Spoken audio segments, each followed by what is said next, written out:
এয়া কি ধৰিব পাৰিছেনে? এয়া হৈছে তিলৰ চাটনি। একেবাৰে সহজতেই বনাব পৰা এবিধ চাটনি, খাবলৈ বহুত বেছি পৰিমাণে ভাল লাগে আৰু ই স্বাস্থ্যৰ কাৰণে বহুত বেছি উপকাৰী। আৰু ই পৰম্পৰাগতভাৱে নেপালী সম্প্ৰদায়ৰ এটা চাটনি হয়। প্ৰথমতে তেলখিনি ধুই ফুটি নুঠালৈকে ধুনীয়াকৈ ভাজি লৈছোঁ আৰু ঠাণ্ডা হ'বলৈ থৈ দিছোঁ। এতিয়া সৰু সৰুকৈ কাটি ল'ম জলকীয়া, ধনিয়া আৰু পিঁয়াজ। আৰু এই চাটনিটো মই বনাবলৈ শিকিছিলোঁ মোৰ শাহুমা আৰু মোৰ মানুহজনৰ পৰা। বিয়া পাতি অহাৰ পিছত প্ৰথমতে ভাবিছিলোঁ কিনো তিলৰ চাটনি খাবলৈনো কেনেকুৱা লাগিব, কিন্তু খাই যেতিয়া পালোঁ ইমানেই বেছি ভাল পালোঁ। গতিকে আপোনালোকৰ ঘৰত যদি তিল আছে, আপোনালোকে যদি খাই বেয়া পায়, এনেকৈ এবাৰ ট্ৰাই কৰি চাবই কিন্তু দেই, বৰ ভাল লাগে। তিলখিনি ঠাণ্ডা হোৱাৰ পিছত এনেকৈ মই মিক্সিতে দি দিছোঁ। আপোনালোকে শিলগুটি পতাটো খুন্দি ল'ব পাৰে।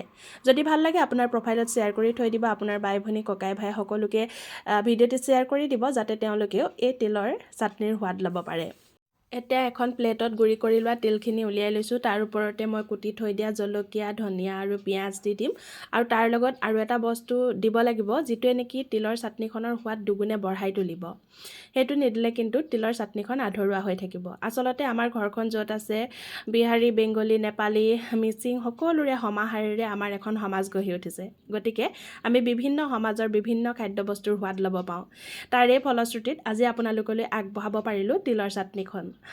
কেনেকুৱা লাগিলে কমেণ্ট এটা কৰি জনাব আৰু খাই চাব।